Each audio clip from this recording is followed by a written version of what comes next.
KF taluk. ನಮ್ಮ KGF taluk.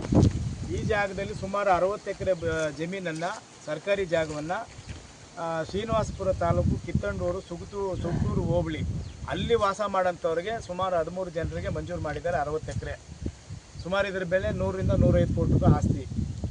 ಇದು ನಾವು ಪ್ರಶ್ನೆ ಈ ಕ್ಷೇತ್ರ ಶಾಸಕರನ್ನ ಕೇಳ್ತಾ ಇರೋದೇನಂತ ಹೇಳಿದ್ರೆ, ಈ ಸರ್ಕಾರಿ ಭೂಮಿಯನ್ನು ಮಂಜೂರು ಮಾಡೋಕ್ಕೆ ಬೇರೆ ತಾಲೂಕವರಿಗೆ ಅವಕಾಶ ಇದೆ ಅಂತೇಳಿ ನಿಮಗೆ ತಿಳಿದು ಬಂದರೆ ನಮ್ಮ ಕ್ಷೇತ್ರದಲ್ಲಿರ್ತಕ್ಕಂಥ ಸಾವಿರಾರು ಜನ ನಿರ್ಗತರಿಗೆ ನೀವು ಯಾಕೆ ಮಂಜೂರು ಮಾಡಬಾರ್ದು? ಅವ್ರೇನು ಭೂಮಿ ಇದೆಯಾ? ಹೋಗಲಿ, ಬೇರೆ ಯಾರು ನಮ್ಮ BJPಯವ್ರಿಗೆ ನೀವೇನು ಮಾಡೋದೇ ಬೇಡ. ನಿಮಗೆ ದುಡಿದ್ರಲ್ಲ ನೀವು ಗೆಲ್ಲೋದಕ್ಕೆ, ರಾತ್ರಿ ಆಗಲು ಕಾರ್ಯಕರ್ತರು ಮುಖಂಡರುಗಳು, ನಿಮ್ಮ ಪಾರ್ಟಿಯವ್ರಿಗಾದರೂ ಮಾಡಿದ್ರಾ? ಅದು ನನ್ನ ಪ್ರಶ್ನೆ. ಕಾಂಗ್ರೆಸ್ ಅವ್ರ ಮುಖಂಡರುಗಳು ನಾನೊಂದು ಮನವಿ ನಿಮ್ಮ ಮುಂದೆ ಇಡ್ತಾ ಇದ್ದೀನಿ. ನೀವು ಗೆಲ್ಲಿಸಿದಂಥ ಶಾಸಕರು ಶ್ರೀನಿವಾಸಪುರ ತಾಲೂಕವರೆಗೆ 60 ಎಕರೆ ಜಮೀನನ್ನು ಮಂಜೂರು ಮಾಡಿದ್ದಾರೆ. ಇದು ನಿಮಗೆ ಮಂಜೂರು ಬೇಡವಾ? ಹೆಸರುಗಳು ಓದ್ಬಿಡಿ. ನಾನು ಉದಾಹರಣೆ ಒಂದು 2-3 ಹೆಸರು ಹೇಳ್ತೀನಿ. ಕಿತ್ತಂಡೂರು KN ಸಂಪತ್ ಕುಮಾರ್, ಅವ್ರ ಹೆಂಗಸರು, ಅವ್ರ ಮಿಸ್ಸಸ್ಸು ಕೋಕಿಲ, ಅವ್ರ ಮಾವ ನಾರಾಯಣಪ್ಪ, 3-4 ಜನ ಹೆಸರು ಹೇಳಿದ್ದೀನಿ. ಇನ್ನು ಮಿಕ್ಕಿದ ದಾಖಲೆ ಕೊಟ್ಟಿದ್ದೀನಿ, ನೀವು ಅದನ್ನು ನೋಡ್ಕೊಳ್ಳಿ.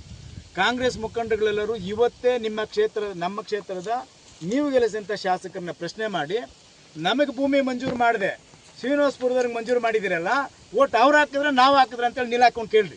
ಇದು ಬಗರ್ ಹುಕುಂ ಸಾಗುವಳಿಯಲ್ಲಿ ಆಗಿರೋದು ಸರ್? ಅಣ್ಣ, ಇದೆಲ್ಲ ಕೂಡ ಫೇಕ್ ಡಾಕ್ಯುಮೆಂಟ್ ಸೃಷ್ಟಿ ಮಾಡಿದ್ದಾರೆ. ಇದು ಬಗರ್ ಹುಕುಂ ಅಲ್ಲ, ದರಖಾಸ್ತಲ್ಲ, ಏನಲ್ಲ.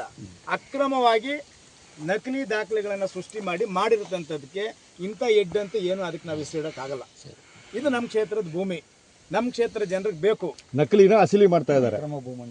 ನಕಲಿ ದಾಖಲೆಗಳು ಸೃಷ್ಟಿ ಮಾಡಿಕೊಂಡು ಭೂಗಳ್ಳತನ ಮಾಡ್ತಾ ಇದ್ದಾರೆ. ಇದನ್ನು ನೀವು ಮಂಜೂರು ಮಾಡೋಕ್ಕೆ ಅವಕಾಶ ಇದ್ದರೆ ನಮ್ಮ ಕ್ಷೇತ್ರ ಜನರಿಗೆ ಮಂಜೂರು ಮಾಡಿ. ಇಲ್ಲ ಅಂತ ಹೇಳಿದ್ರೆ ಇದಕ್ಕೆ ನೀವೇ ಕುಮ್ಮಕ್ಕು ಕೊಟ್ಟಿರೋದು ಶ್ರೀನಿವಾಸಪುರ ತಾಲೂಕವ್ರು ಮಾಡೋಕ್ಕೆ.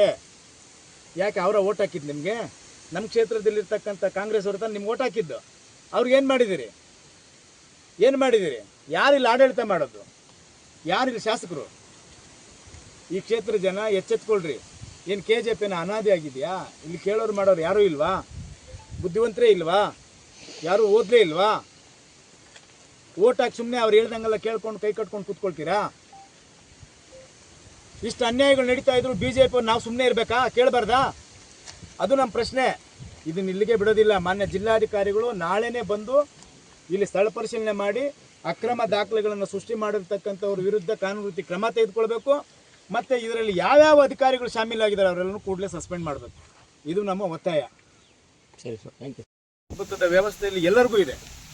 ಅದೇ ರೀತಿ ಇದನ್ನು ಕೇಳಿ, 60 ಎಕರೆ ಒಂದೇ ಜಾಗದಲ್ಲಿ ಅರಣ್ಯ ಭೂಮಿ. ಇದು ಅರಣ್ಯ ಇಲಾಖೆಯವರು ನಿಮ್ಗೇನ ಅನುಮತಿ ಕೊಟ್ಟಿದ್ದಾರಾ?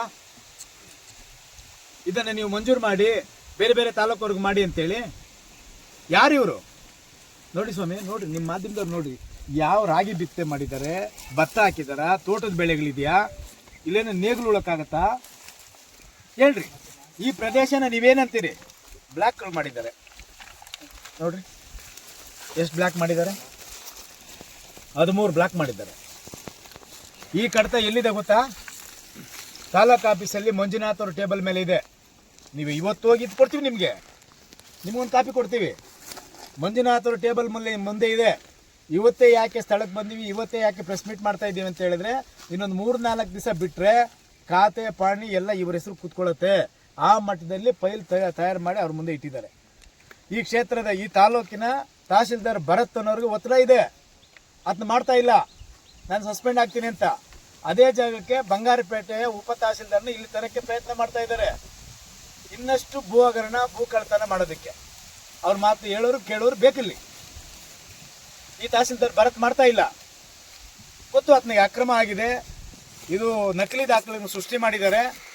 ಇದು ಅರಣ್ಯ ಪ್ರದೇಶ, ಇದನ್ನು ನಾನು ಮಾಡಿದ್ರೆ ನನ್ನ ಮನೆಗೆ ಹೋಗ್ತೀನಿ ಅಂತ ಆತನ ಗೊತ್ತು, ಮಾಡ್ತಾ ಇಲ್ಲ, ಎದುರಿಸ್ತಾ ಇದ್ದಾರೆ ಈ ಕ್ಷೇತ್ರದ ಶಾಸಕರು.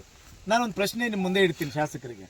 ವೆಂಕಸಂದ್ರದ್ದು ಇದೇ ರೀತಿ ನಾನು ಹೇಳಿದೆ, 100ಗೆ 80 ಒಂದು 10 ಖಾತೆಗಳನ್ನು, 10 ಸೈಟ್ಗಳನ್ನು ಗ್ರಾಮ ಠಾಣಾ ಜಮೀನು ಒಬ್ಬರಿಗೆ ಮಾಡಿದ್ದೀರಿ. ಇದು ನಿಮ್ಮ ಮಾಡಿಲ್ಲ ಅನ್ನೋದಾದರೆ, ಅದು ಸರಿ ಅನ್ನೋದಾದರೆ ಮಾಡಿರೋದು ನಾವು ತಪ್ಪು ಅಂತ ಹೇಳಿದ್ವಿ. ಇಲ್ಲ ಆ ಊರು ಜನರಿಗೆ ಉಳಿಬೇಕು ಅನ್ನೋದಾದರೆ ಈ ಕ್ಷೇತ್ರದ ಜನರು, ಶಾಸಕರು ಅವ್ರ ಪರವಾಗಿ ನಿಂತು ಕೆಲಸ ಮಾಡಲಿ. ಊರಿನ ಸೌಕರ್ಯ ನಿಲ್ಲಿಸಬೇಕು, ನಾಳೆ ಸ್ಕೂಲ್ಗೋ ಮತ್ತೊಂದಕ್ಕೂ ಏನಕ್ಕೂ ಸಾರ್ವಜನಿಕ ಉಪಯೋಗ ಆಗಲಿ ಅಂತ ಮಾಡಲಿ ಅಂತ ಸವಾಲು ಮಾಡಿದೆ. ಇದುವರೆಗೂ ಶಾಸಕರು ಅದಕ್ಕೆ ಪ್ರತಿಕ್ರಿಯೆ ಕೊಡಲಿಲ್ಲ. ಇದಕ್ಕೂ ಹೇಳ್ತೀನಿ, ನಾನು ಇದಕ್ಕೆ ಭಾಗಿಯಾಗಿಲ್ಲ ಅಂತ ಏನಾದರೂ ಶಾಸಕರು ತಿಳಿಸಿದ್ರೆ ಕೂಡಲೇ ತಾಲೂಕು ಅಧಿಕಾರಿಗಳು ಸಂಬಂಧಪಟ್ಟ ಅಧಿಕಾರಿಗಳನ್ನ ಕರೆಸಿ ಮತ್ತೆ ಇದನ್ನೆಲ್ಲ ಕ್ಯಾನ್ಸಲ್ ಮಾಡಿ ವಾಪಸ್ಸು ಸರ್ಕಾರಕ್ಕೆ ಬರೀರಿ. ರಿಸರ್ವ್ ಮಾಡ್ರಿ, ಸರ್ಕಾರಕ್ಕೆ ಉಳಿಸ್ರಿ. ಇಲ್ಲಾಂದ್ರೆ ಈ ಕ್ಷೇತ್ರದಲ್ಲಿರ್ತಕ್ಕಂಥ ಯಾರು ಕಡು ಬಡವರಿದ್ದಾರೋ, ಭೂಮಿ ರೈತರಿದ್ದಾರೋ ಅವರಿಗೆ ಭೂಮಿ ಕೊಡಿ. ನಿಮಗೆ ಇದು ಒಂದು ಸವಾಲು ಆಗ್ತಾ ಇದ್ದೀನಿ, ಸ್ವೀಕಾರ ಮಾಡ್ತೀರಾ ಮಾಡ್ರಿ. ಈ ಕ್ಷೇತ್ರಕ್ಕೆ ಶಾಸಕರು ನೀವು, ನಾನು ಈ ಕ್ಷೇತ್ರದ ಮತದಾರ. ನಾನು ಕೇಳ್ತಾ ಇದ್ದೀನಿ, ನನಗೆ ಹಕ್ಕಿದೆ. ನನ್ನ ಜನರ ಪರವಾಗಿ ಕೇಳ್ತಾ ಇದ್ದೀನಿ, ಕ್ಷೇತ್ರದ ಜನರ ಪರವಾಗಿ ಕೇಳ್ತಾ ಇದ್ದೀನಿ. ನಿಮಗೆ ಇದಕ್ಕೆ ಉತ್ತರ ಕೊಡಿ. ಯಾರು ಇದಕ್ಕೆ, ಯಾರು ಆಳೋದು ನಮ್ಮ ಕ್ಷೇತ್ರನ, ಯಾರು ಈ ಕ್ಷೇತ್ರಕ್ಕೆ ಒಡೆಯ, ಯಾರು ಜನಪ್ರತಿನಿಧಿ, ಏನಾಗ್ತಾ ಇದೆ ಕೆಜಿಎಫ್ ಕ್ಷೇತ್ರ, ಯಾರು ಕೇಳೋರೇ ಇಲ್ವಾ? ಕಾಂಗ್ರೆಸ್ಸಿನ ಮುಖಂಡರುಗಳನ್ನು ಕೈ ಮುಗಿದು ಪ್ರಾರ್ಥನೆ ಮಾಡ್ತೀನಿ, ನಿಮ್ಮ ಪಾರ್ಟಿ ಅಧಿಕಾರಕ್ಕೆ ಬರಬೇಕಂತ ನೀವು ಶ್ರಮಪಟ್ಟು ಗೆಲ್ಸಿರ್ಬೋದು. ಅಧಿಕಾರ ಎಲ್ಲರಿಗೂ ಬರೋದು ಏನಕ್ಕೆ? ಜನರು ಸೇವೆ ಮಾಡೋದಕ್ಕೆ. ನೀವು ಗೆದ್ದ ಮೇಲೆ ಕ್ಷೇತ್ರದ ಎಲ್ಲ ಜನರಿಗೂ ನೀವು ಶಾಸಕರು. ಆ ರೀತಿ ಕೆಲಸ ಮಾಡಿ. ನೀವು ಕೋಲಾರವ್ರಿಗೆ, ಶ್ರೀನಿವಾಸಪುರದವ್ರಿಗೆ, ಬೇರೆ ಬೇರೆ ತಾಲೂಕುವರೆಗೆ ನೀವು ಈ ರೀತಿ ಅಕ್ರಮ ದಾಖಲೆಗಳನ್ನು ಸೃಷ್ಟಿ ಮಾಡಿ ಕೋಟ್ಯಾಂತರ ರೂಪಾಯಿ ಜಮೀನನ್ನು ನೀವು ಲೂಟಿ ಮಾಡ್ತೀರಾ ಅನ್ನೋದಾದ್ರೆ ಮುಂದಿನ ದಿನಗಳಲ್ಲಿ ಕೆಜಿಎಫ್ನ ಮಡಗ್ತೀರಾ ನೀವು?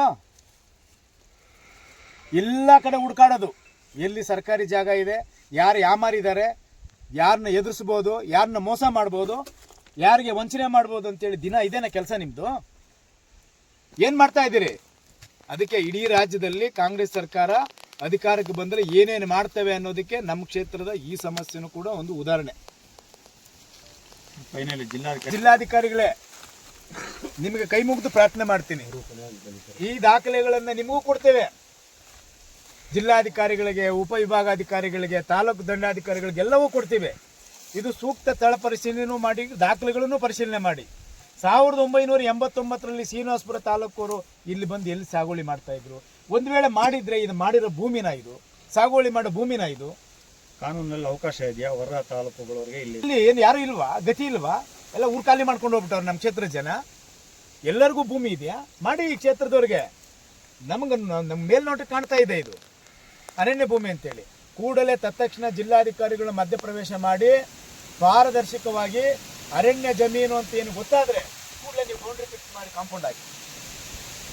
ಈ ದಾಖಲೆಗಳನ್ನು ಯಾರು ಸೃಷ್ಟಿ ಮಾಡಿದರೆ ಪರಿಶೀಲನೆ ಮಾಡಿ ಅವರ ವಿರುದ್ಧ ಕಾನೂನು ರೀತಿ ಕ್ರಮ ತೆಗೆದುಕೊಳ್ಳಿ. ಅಧಿಕಾರಿಗಳು ಇದರಲ್ಲಿ ಯಾರ್ಯಾರು ಶಾಮೀಲ ಅವರನ್ನ ಕೂಡಲೇ ಸಸ್ಪೆಂಡ್ ಮಾಡಿ.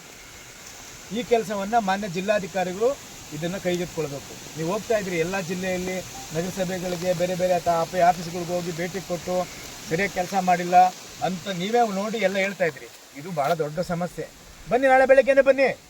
ಎಲ್ಲ ಕೆಲಸವನ್ನು ಬಿಟ್ಟು ನಾಳೆ ಬೆಳಗ್ಗೆ ನೀವು ಜಿಲ್ಲಾಧಿಕಾರಿಗಳು, ತಹಸೀಲ್ದಾರ್ನ, ಸಂಬಂಧಪಟ್ಟ ಅಧಿಕಾರಿಗಳನ್ನ ಕರ್ಕೊಂಡು ಮಾಧ್ಯಮದ ಜೊತೆಯಲ್ಲಿ ಬಂದು ನೋಡಿ. ನೀವು ಕಣ್ಣಲ್ಲಿ ನೋಡಿ ಈ ಜಮೀನು ಯಾವುದಕ್ಕೆ ಯೋಗ್ಯ ಅಂತೇಳಿ.